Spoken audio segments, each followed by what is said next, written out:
ये जो स्क्रीन पे आप लड़की देख रहे हैं ये है अंजू पांडे वाराणसी की। इसकी राइट हैंड साइड पे वो फ़ोटो है जो 7 साल पहले की है जब उसकी शादी नहीं हुई थी, और बाद की पिक्चर है 7 साल बाद की। और देखिए उसके हाल, उसके ससुराल वालों ने लालच के चलते उसका ऐसा हाल किया है।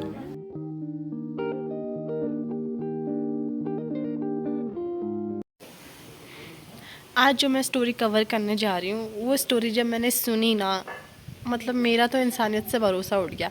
मैं सच बता रही हूँ, मैं मजाक नहीं कर रही हूँ, मेरा इंसानियत से भरोसा उठ गया। मुझे यकीन नहीं आ रहा कि ऐसे भी लोग, sorry I have to correct my words, ऐसे भी हैवान लोग इस दुनिया में आजकल हैं जो किसी लड़की को इतना मारते हैं, उसके साथ इतना गंदा बिहेवियर रखते हैं। मुझे तो यकीन नहीं आ रहा। जब मैंने वीडियो देखी ना, मतलब मैं तो सोच रही थी कि दहेज, कहते हैं कि दहेज की प्रथा ख़त्म हो गई है, वो टाइम चला गया है जब दहेज के लिए लड़कियों को मारा पीटा जाता था। लेकिन मैं पूछती हूँ कहाँ, कब, कौन सी जगह?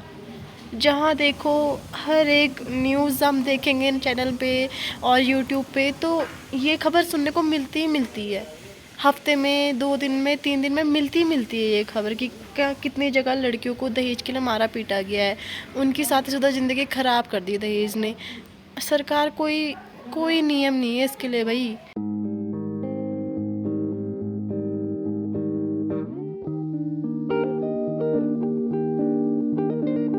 दहेज की प्रथा अभी भी ख़त्म नहीं हुई है। बहुत सारी जगह ऐसी है, बहुत ही गांव ऐसे हैं जहां सरकार ध्यान ही नहीं देती है, बिल्कुल ध्यान नहीं देती है। वहाँ पानी की कमी हो, लाइट ना हो, सड़कें ख़राब हो, सरकार को कोई फ़र्क नहीं पड़ता। वो बस बड़ी बड़ी जगह देखती हैं, अच्छे विकसित गांव देखती हैं, छोटे मोटे गाँवों पे ध्यान नहीं देती हैं। और ऐसी जगह ऐसी घटनाएं होती हैं, कितनी लड़कियों को कितना कुछ सहन करना पड़ता है। अभी मैं आपको जो वीडियो में दिखाऊंगी ना, जो लड़की की हालत हुई है, उसके ससुराल वालों ने जो उसकी हालत की है,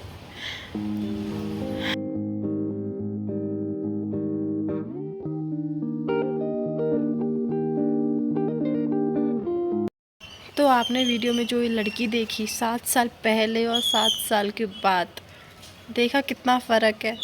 जब लड़कियां खुश होती हैं तो कैसी दिखती हैं, और जब लड़कियां परेशान होती हैं तो कैसी दिखती है। लड़कियां क्या, कोई भी इंसान। इसकी ये हालत की है इसके ससुराल वालों ने। Can you believe it?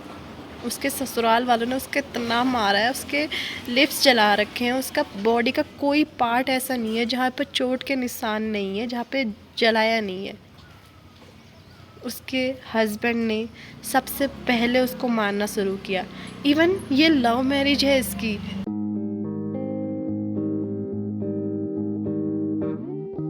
7 साल पहले शादी की थी अंजू पांडे ने। पहले के 6 महीने तो उसको बहुत अच्छे से रखा है इन लोगों ने। फिर 6 महीने बाद सबसे पहला हाथ उठाया इसके पति ने। शायद अंजू पांडे को ना उसी समय कंप्लेन कर देनी चाहिए थी, क्योंकि ऐसे मारना पीटना तो वैसे भी अलाउड नहीं है ना, तो क्यों मार रहा है कोई? कंप्लेन करो भाई। प्यार अपनी जगह है और इज्जत अपनी जगह है। सेल्फ़ रिस्पेक्ट नाम की भी कोई चीज़ होती है।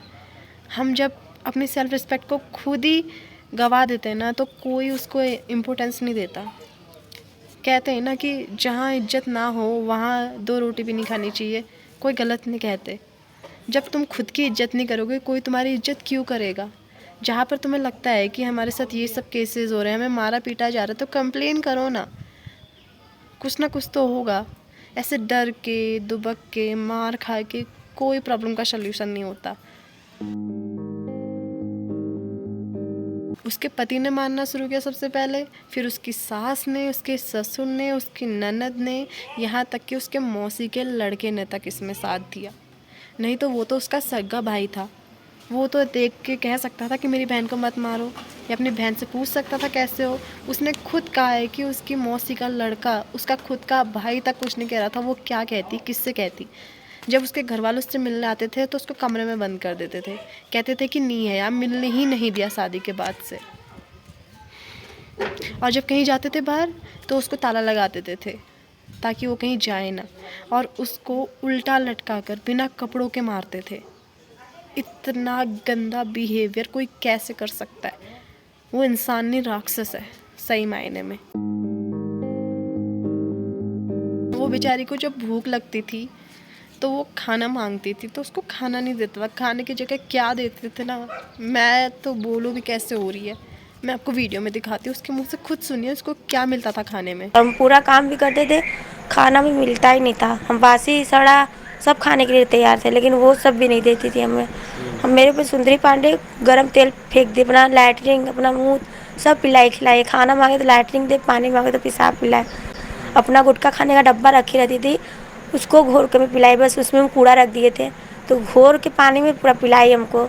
अपना लैटरिन वैटरिन सब मेरा बाल तक काट दी, गरम तेल रिफाइंड तक पिलाई है, फेंकी है सब जगह फेंकी है, जला दिए, हर जगह जलाई है। पूरा हाथ में, सीने के पास, पेट के पास, जंघे के पास मोटा वाला केबल का तार रखी रहती थी। हम बिना कपड़े पर उतार देती थी, बिना कपड़े पर मारती थी हमें। काम करा सफा सफा कपड़ा देती थी कचारने के लिए, दोबारा लोग कचारो। दिन भर से काम कराती थी, खाना हमको मिलता ही नहीं था। जब हम बर्तन मांजने जाए, जो जूठा रहता था भूख के मारे हम तड़पे, हम उसको खा लेते थे। चाय तक नहीं देती थी, चाय पत्ती जो देता था हम चाय पत्ती को गार के पी लेते थे कि थोड़ा बहुत तो निकलेगा चाय, हम उसको पी लेते थे। बहुत ज़्यादा मेरे साथ सब की हैं। सुना आपने कैसे उसको चाय पीने का मन होता था तो पत्ती को गीला करके कुछ तो निकलेगा करके ट्राई करती थी कि पिए कुछ। और खाना के लिए कैसे बर्तन को में जो जूठा पीठा लगा रहता था तड़प के वो खाती थी। कैसे कोई किसी की ऐसी कंडीशन कर सकता था? ये ह्यूमन एक्टिविटीज़ है ही नहीं यार, सीरियसली ह्यूमन एक्टिविटीज़ में नहीं काउंट होता। ये जो लड़की है ये वाराणसी की रहने वाली है, यूके की वाराणसी की, और इसने 7 साल पहले संजय पांडे से लव मैरिज की है। लव मैरिज के बाद ऐसा हाल, ऐसे तो लव मैरिज कहते हैं कि लव मैरिज सेफ नहीं है, अरेंज मैरिज करनी चाहिए, ऐसा कुछ नहीं है। ये सब इंसान पे डिपेंड करता है। और ये जो लालच के लिए इन्होंने ऐसा किया, ये लालच की वजह से हुआ। वो उससे कह रहे थे कि अपनी ज़मीन हमारे नाम कर और 4 लाख रुपए दे, समथिंग समथिंग। ये सब उसने नहीं किया तो उन्होंने उसको इतना टॉर्चर किया। और उसका जो भाई था, मौसी का लड़का, वो उसकी ननद का हस्बैंड था। वो भी उसको कहता था कि अगर तू ये सब कुछ नहीं करेगी तो मैं तेरे पति की खुद दूसरी शादी करवाऊँगा और कहूँगा लोगों से कि तू गलत है। और तुम्हें शौक लगेगा ये सुन के कि उसके 2 बच्चे भी हैं, 4 और 5 साल के। वो अब देखेंगे, जैसा बच्चे देखेंगे वैसा ही सीखेंगे। अब वो लोग उसको मारते थे तो उनको लगता था कि यही गलत है, वो उसको माँ तक नहीं कहते थे, कह रहे हैं। बताओ। फिर जब पता है वो क्यों भागी, उसने हिम्मत क्यों दिखाई 7 साल बाद? उन लोगों ने उससे बोला कि उसके मुंह में तेजाब डाल देंगे। तब उसको लगा कि नहीं, अब तो ये ज़्यादा हो रहा है, अब नहीं सहा जाएगा, तो उसने छत से कूद लगा दी और वो वहाँ से भाग गई। फिर वहाँ से उसने अपने भाई को फ़ोन किया, उसका भाई उसको लेने आया। और उसका भाई जब उसको लेने आया, उसका भाई उसको खुद नहीं पहचान पाया कि मेरी बहन है, ऐसी हालत कर दी थी उसकी। उस लड़की ने जो कंप्लेन की है उसमें अभी तक कोई सुनवाई नहीं हुई है। और देखना ऐसा ही होगा, ऐसा ही होगा।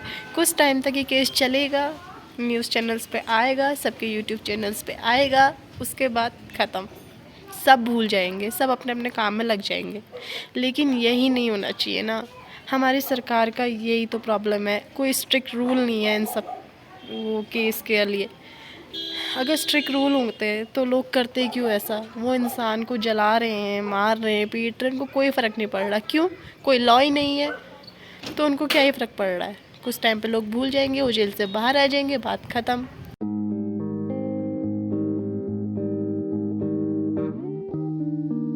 मेरा इस टॉपिक पे वीडियो बनाने का ये ही रीज़न है। मैं ये ही कहना चाहती हूँ कि ऐसी वीडियोस को ज़्यादा से ज़्यादा शेयर क्यों नहीं करते हैं लोग? अगर हम ज़्यादा से ज़्यादा शेयर करेंगे तो सरकार के कानों तक आवाज़ जाएगी कि क्या हमारा देश तरक्की कर रहा है। इतने सारे इंसिडेंट हमारे देश में हो रहे हैं, लड़के सिक्योर नहीं है, ना शादी से पहले ना शादी के बाद, तो हमारा देश कहाँ की तरक्की कर रहा है? बेटी बचाओ, बेटी पढ़ाओ, ऐसे ऐसे नारे तो सब लोग लिख लेते हैं, लेकिन कहाँ हैं वो बेटियाँ जो सेफ़ हैं? कहाँ हैं?